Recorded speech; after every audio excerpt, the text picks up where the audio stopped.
우리 먼저 1절 말씀 함께 같이 읽으실 텐데요. 이 본문의 배경에 기록되어 있는 말씀입니다. 함께 같이 봉독하겠습니다. 시작.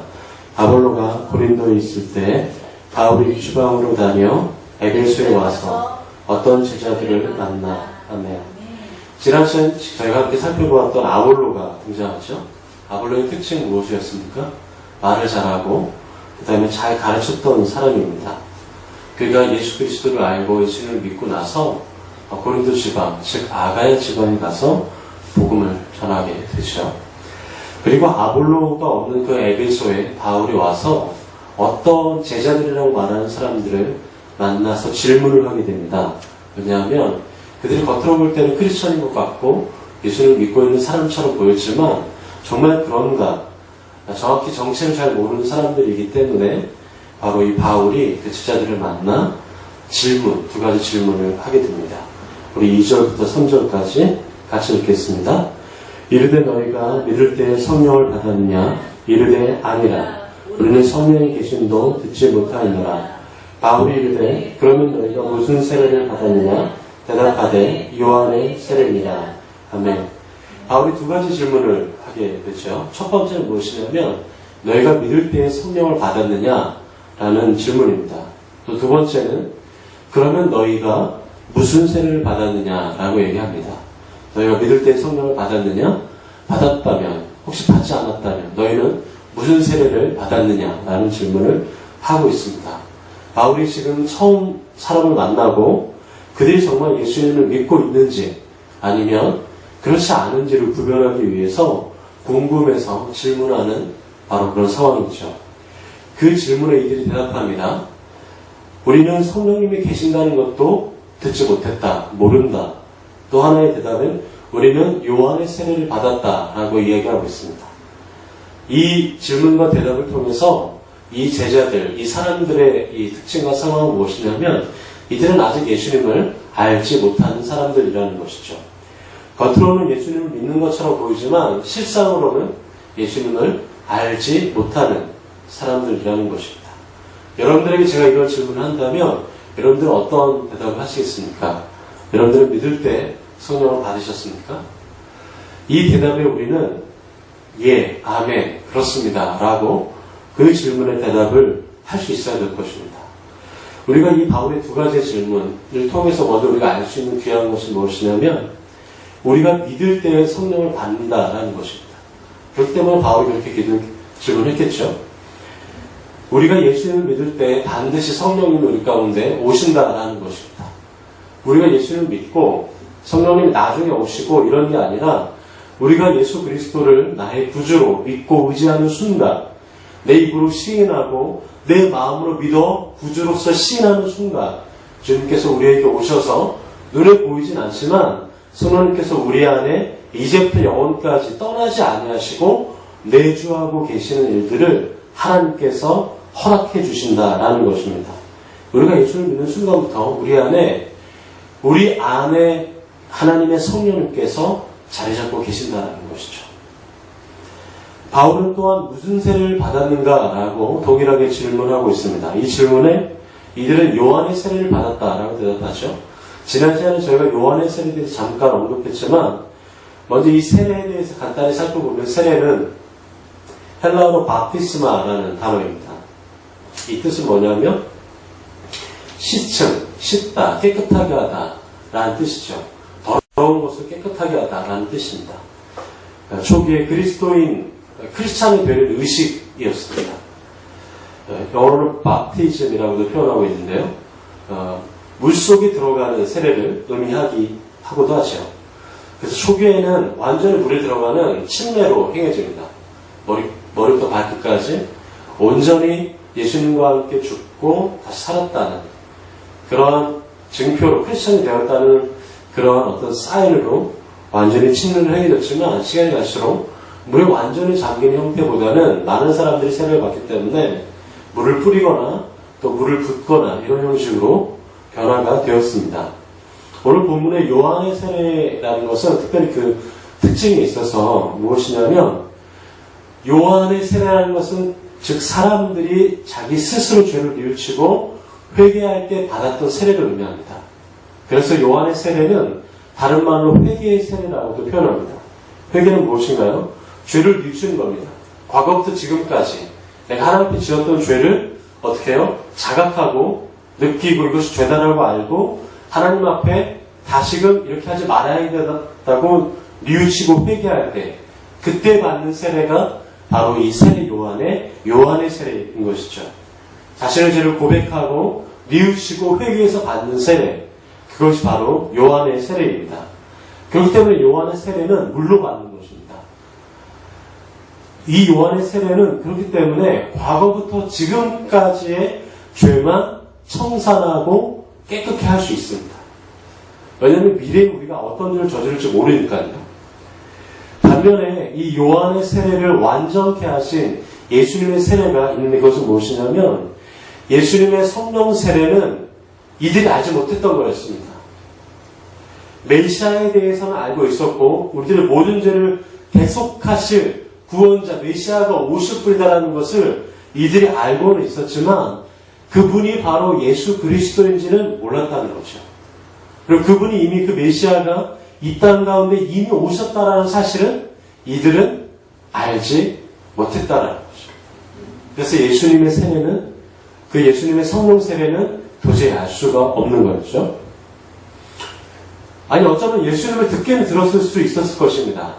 그러나 그분이 정말 구원자이고 메시아인지를 알지 못했다라는 것이죠. 우리 4절부터 5절까지 함께 같이 읽도록 하겠습니다. 바울이 이르되 요한이 회개의 세례를 베풀며 백성에게 말하되 내 뒤에 오시는 이를 믿으라 하였으니 이는 곧 예수라 하고는 그들이 듣고 주 예수의 이름으로 세례를 받으니 아멘. 특별히 눈에 들어오는 구절은 이겁니다. 4절에 보시면 내 뒤에 오시는 이를 믿으라 라고 적혀 있습니다. 4절에 특별히 눈에 들어오는 구절은 이겁니다. 믿으라 라는 것이죠. 믿으라. 세례 요한이 말하는 분이 누군가? 예수님이시다 라는 것이고 그 예수님을 어떻게 해라? 믿으라 라고 말씀하십니다. 즉 예수님의 세례의 핵심은 무엇인가요? 믿는 것입니다. 예수님의 세례의 핵심은 믿는 것입니다. 요한의 세례는 과거부터 지금까지 나의 죄를 청산하는 데 집중되어 있지만 예수님의 세례는 과거와 현재와 앞으로 미래까지 나의 삶의 모든 불완전과 연약함과 죄들을 깨끗게 하시고 새롭게 하실 분임을 믿고 그분을 신뢰하라는 것입니다. 예수님이 또 오는 성령세는 무엇인가? 내가 스스로 무엇인가를 하는 내 중심이 아니라 그리스도를 믿는 데 있습니다. 믿음이 예수님의 세례와 연결되어지는 부분이라는 거죠. 어떤 사람은 착한 일을 많이 하면 구원을 받을 것이라고 얘기합니다. 어떤 사람은 크리스천으로서 괜찮게 살면 구원을 받고 또 은혜를 받을 것이라고 얘기합니다. 어떤 사람은 공로를 많이 쌓으면 인내하고 참고 기다리며 공로를 많이 쌓으면 구원을 받을 것이라고 얘기합니다. 또 어떤 사람은 눈물을 많이 흘리면 구원을 받을 것이라 생각합니다. 그렇지 않습니다. 구원은 예수를 믿음으로 내가 그분과 함께 십자가에서 나의 과거와 현재와 미래의 모든 죄가 이미 십자가에 못 박혀 죽었음을 신뢰하고 믿고 그분을 나의 구주로 이제부터 영원까지 나의 구주로 믿고 살아가는 것이 바로 복음이며 그것이 바로 예수님께부터 오는 성령 세례의 핵심인 것입니다. 성령님이 우리의 삶에 오셔서 그리스도를 믿는 순간부터 우리 안에 계시는 성령님께서 우리를 이끌어 가신다라고 신뢰하고 그분의 손을 따라가는 것이죠. 이거는 눈에 보이지 않는 것을 그냥 믿어드리는 것이 아닙니다. 실제적인 삶입니다. 성령님과 따라 살아가는 삶. 크리스천의 믿음은 무엇일까요? 십자가를 목에 걸고 다니는 믿음이겠습니까? 아니 우리가 인적사항 종교란에 회사를 지원할 때 인적사항 종교란에 기독교라는 걸 적고 11시 예배에 오게 되면 그것이 정말 크리스천의 믿음이 있는 사인일까요? 그렇지 않습니다. 믿는다 라고 말하면 그게 믿게 되는 걸까요? 그렇지 않습니다. 믿음은 무엇인가요? 믿음은 하나님에 의해서 내가 다루어지는 것입니다. 하나님의 손에 의해서 내가 다루어지는 것입니다. 내가 하나님을 다루는 것이 아니라 내가 하나님을 조종하는 것이 아니라 내가 하나님을 내 마음대로 이렇게 다루려고 하는 부분이 아니라 하나님이 나를 이끌어 가시고 다루어 가신다는 것이 내 삶의 기쁨이다라고 인정하는 삶, 그것이 바로 정말 믿음의 삶인 것입니다. 원래 우리의 삶이 하나님께서 이끌어 가시고 다루어 가신다라고 믿는 것이, 그것이 우리의 믿음의 삶이 되는 것이죠.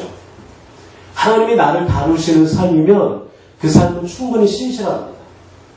그래서 믿음의 이 원어 히브리어 말로는 피스티스라는 말입니다. 신실하다라는 뜻이죠. 왜 그럴까요?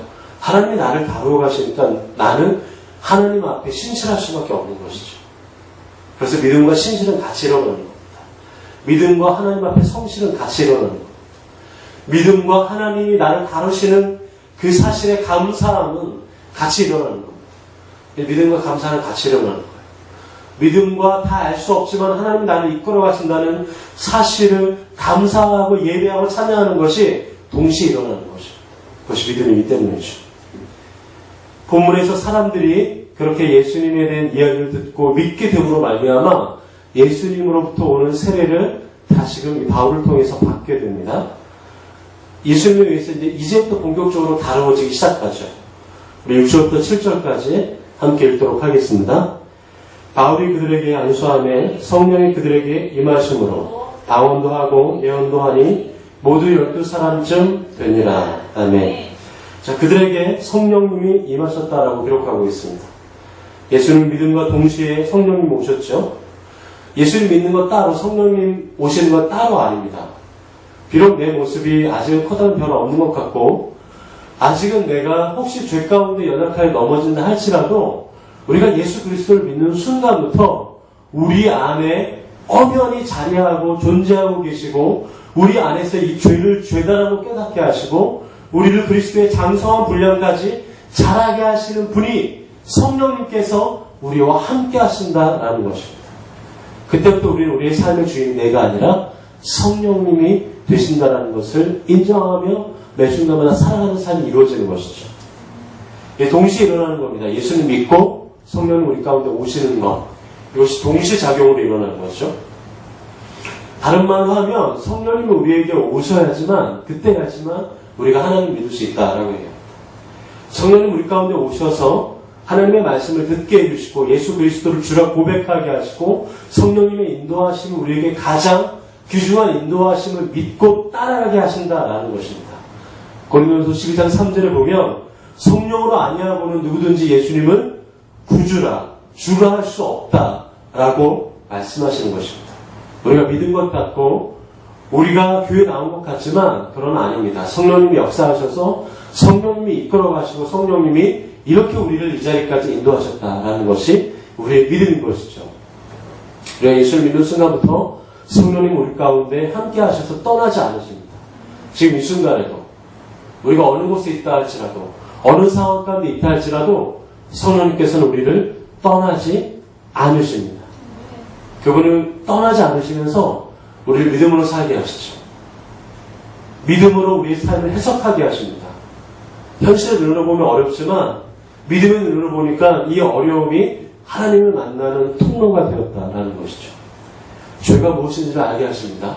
전에는 죄 상관없이 내 마음대로 내가 원하는 대로 내가 생각하는 대로 내가 하고 싶은 말대로 내가 불평하고 싶은 대로 다 했지만 성령님 우리 안에 계실 때 우리 안에 죄가 무엇인지 예수님이 싫어하시는 것이 무엇이고 하나님이 기뻐하는 것이 무엇인지에 대한 가르침과 인도하심을 우리에게 허락하신다는 것이죠. 또한 우리 가운데 하나님을 도우는 힘을 얻게 하시는 분이십니다. 믿음으로 산다는 것은 우리 안에 주시는 성령님의 힘으로 살아가는 것을 의미하는 것이죠.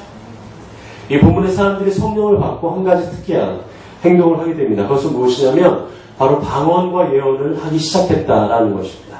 방언이란 무엇입니까? 성령님께서 우리를 도와주셔서 성령님의 감동으로 우리가 하나님께 하는 기도입니다. 성령님께 드려지는 기도이죠. 간혹 우리가 방언을 하기 위해서 의도적으로 이렇게 하는 사람들이 있습니다. 예를 들면 할렐루야를 반복하거나 할렐루야를 반복하거나 아니면 의미 없는 어떤 의태어나 의성어 다다다다다 이런 식으로 어떤 단어를 반복한다든지 이런 것을 할 때가 있는데 그것은 방언이 아닙니다. 방언은 의도적으로 하는 것이 아니죠. 방언은 성령의 말하게 하시는 대로 그냥 말하게 하는 것이 바로 방언 기도하는 이치의 원리인 것입니다. 그러니까 성령님께 맡겨드리는 거예요. 내 혀를, 내 말을, 내 몸을, 내 생각을, 내 의지를 성령님께 맡겨드릴 때 우리가 성령께로부터 오는 감동으로 하나님께 알아들을 수는 없지만, 물론 나중에는 그것을 우리가 알아들을 수 있는 것까지 주님께서 허락하시지만, 하나님과 함께 깊은 기도로 나갈 수 있게 되는 것이 바로 방언이다라는 것입니다. 성령을 받으면 우리가 방언 기도를 할 수가 있습니다. 그런데 방언 기도가 꼭 성령을 받은 증거는 아니라는 거예요. 그러니까 성령의 목표가 방언 기도는 아니에요. 방언과 예언은 아닙니다. 그러나 성령을 받은 사람들은 방언 기도하기를 사모하라라고 성령이 얘기하고 있거든요. 왜? 하나님의 감동으로 하는 기도이기 때문이라는 것이죠. 예언은 무엇입니까? 하나님의 마음을 사람에게 전해주는 것입니다. 하나님의 마음을 다른 사람에게 흘려보내주고 말해주고 전해주는 것입니다. 우리가 예언에 대해서 오해할 때 대부분의 이 시대의 예언사역자들은 많은 부분에서 성경에 있는 본질과 다른 부분이 많습니다. 무엇이냐면 대부분의 많은 이 성경 속에 있는 예언이란 무엇이냐면 이런 게 아니에요. 우리가 보통 무당에게 뭘 물어보고 무당이 점치는 것처럼 오늘 뭐가 있을 것이다, 어디로 가라, 넌 저주를 받을 것이다, 거기 가면 죽게 될 것이다, 이런 식으로 성경에 있는 예언을 하지 않아요. 구약에는 그런 예지적인 예언이 있었지만 신약의 거의 대다수는 무엇이냐면 권면과 위로입니다. 하나님의 마음, 하나님의 권면과 하나님의 위로를 다른 사람에게 흘려보내주고 전해주는 것입니다. 거기에 어떤 저주를 싣거나 두려움과 공포로 사람들로 하여금 어떤 것에 긴장하게 하거나 그런 것이 아닙니다. 하나님의 마음은 저주가 아니라 축복이기 때문이죠. 권면하게 하는 겁니다. 하나님의 마음으로 그렇게 하지 말아라. 권면하게 하고 하나님의 마음으로 위로하게 하시고 하나님의 마음으로 새로운 소망을 허락하게 하는 것이 바로 예언이다라는 것이죠. 이런 방언과 예언을 이들이 하기 시작합니다. 요한의 세례만 알던 이들, 약 12명 정도라고 얘기하고 있는데요. 이들이 바로 성령을 받자 그들이 전에는 하지 않았던 하나님의 향한 기도와 사람들을 향한 새로운 말을 하기 시작합니다. 여러분, 예수를 믿는다는 것은 무엇입니까? 새로운 말을 하는 것입니다. 우리가 예수님을 믿고 따라간다는 것은 우리가 새로운 언어로 하나님께 기도하는 것을 의미합니다. 우리가 하나님 앞에 예수 그리스도를 믿었을 때 우리의 삶이 하나님과 사람들에게 새로운 언어로, 새로운 고백으로 하나님께 나아가는 것이죠. 그동안 사람들에게 해보지 못했던 말 하는 것입니다. 그동안 하나님께 고백하지 못했던 말 하는 것입니다. 예수 그리스도를 믿는 것은 바로 그런 것입니다. 오늘 성경 본문에 예언과 방언이라고 사람들이 말했을 때 이 예언과 방언이 바로 그런 것입니다. 사람들에게 전하지 못했던 말, 전에는 하나님께 이렇게 기도하지 못했던 기도의 고백들, 전에는 한 번도 사랑한다고 고백하지 못했던 그 사람들에게 내가 정말 하나님의 마음으로 사랑하고 정말 하나님의 마음으로 축복한다라고 위로하고 권면하는 말, 그것이 바로 오늘 본문에 있는 이 12명의 사람들이 하고 있는 방언과 예언인 것입니다. 예수를 믿는다는 것은 그런 새로운 말을 하는 것이죠. 그래서 저도 하나님과 여러분들을 생각하면서 새로운 말을 하기로 결정했습니다. 그러면서 새로운 시를 하나 적어봤습니다. 제가 시 같은 거 이런 거 잘 못하는데 초등학교 때 제가 시를 되게 많이 적었던 기억이 나요. 초등학교 때 문집 이런 거 많이 했는데 정말 칭찬을 많이 해줬습니다. 선생님, 국어 선생님이. 꼭 나중에 시 써라. 근데 제가 중학교 이후에 올라가면서부터 안 썼거든요. 왜 그런지 모르겠는데 시를 안 적었습니다. 그래서 제가 이런 거를 쓸 줄을 몰랐어요. 근데 제가 하나님 앞에 새로운 고백으로 새로운 말을 하고 싶더라고요. 어떻게 하면 좋을까? 시를 한번 써보자. 그러면서 제가 이번 한 주 제 마음을 하나님과 또 여러분들에게 시로 한번 적으면 좋겠다라고 얘기했습니다. 반주는 없지만 제가 한번 조용하게 낭독을 해보겠습니다. 있나요? 네. 바람이 붑니다. 오랜 시간 내 곁에서 그늘이 되었던 느티나무를 벗어나 산 위에서 부는 바람을 맞습니다. 그늘이 사라져 허전해 요 며칠 느티나무 생각을 할 때도 있었지만 이제 산 위에서 부는 바람을 맞아야 하나 봅니다. 그늘에서 쉬었던 좋은 기억들은 나무 밑에 묻어두고 어린 느티나무들이 서 있는 조그만 숲으로 나아갑니다. 물도 주고 거름도 주어 작은 나무들이 괜찮은 그늘을 만들 때쯤 그때 다시 산 위에서 부는 바람을 맞아야겠죠. 나무는 자라 그늘을 만들고 그늘은 자라 바람을 만듭니다. 그리고 난 바람을 맞습니다. 바람이 붑니다. 하나님이 그동안 하지 못했던 말입니다. 하나님 앞에 이게 무슨 말이야? 바람이 분다니. 여기 지하인데 바람이 분다고? 이렇게 얘기하는 사람도 있겠지만 신은 그렇게 듣는 게 아니에요. 네. 신은 상상하며 듣는 겁니다. 이 바람이 뭘까? 이렇게 상상하며 듣는 겁니다. 저는 하나님께 이런 기도를 했어요. 하나님께 그동안 하지 못했던 말. 늘 같은 말이 아니에요. 여러분들의 기도가 늘 하나님 앞에 같다면 얼마나 여러분들도 지루하고.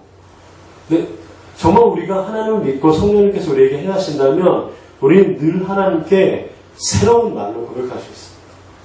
늘 새로운 노래로 하나님께 고백할 수 있죠. 나 시 한 번도 안 써봤는데요. 아니에요. 여러분들 안에 시가 있습니다. 나 한 번도 하나님께 그런 말 해본 적 없는데요. 아니에요. 여러분들 안에 새 노래가 있습니다. 사람들에게 그동안 하지 못했던 말을 하게 되는 것이죠.